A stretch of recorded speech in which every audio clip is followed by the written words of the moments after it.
Comment travailler une lumière et une ombre dans une peinture pour que justement on arrive à simplifier le sujet, éliminer ce qu'on n'a pas besoin, mais en même temps créer une ambiance plus forte.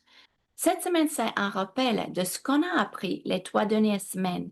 Et en plus, ce qu'on va essayer de faire, c'est prendre toutes ces informations et les appliquer ensemble dans une seule peinture.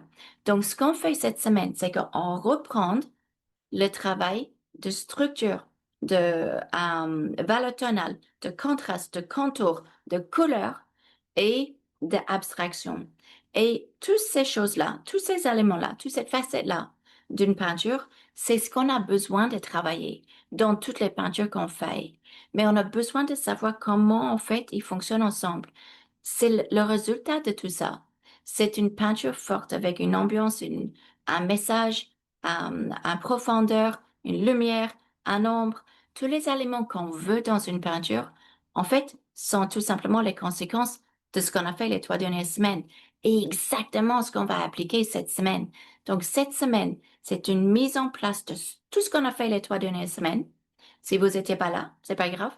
On va faire un rappel de tout ça. Mais sincèrement, c'est les éléments essentiels pour toutes les peintures. Et n'oubliez pas que si vous peignez au même temps que moi, vous pouvez avoir une critique de la peinture que vous faites pendant le live. Et si vous voulez juste regarder, écouter, évidemment, vous êtes bienvenue et vous pouvez aussi poser les questions à la fin du live. Et n'oubliez pas que si vous ne pouvez pas venir nous joindre ce lundi, juste en inscrivant, vous allez recevoir le lien et vous pouvez regarder l'enregistrement de la séance autant de fois que vous voulez. Et sincèrement, c'est un live où en fait on fait le compte rendu de beaucoup de choses pour pouvoir les appliquer systématiquement dans les peintures qui viennent. Donc avec ça, je vais vous dire à lundi. À bientôt.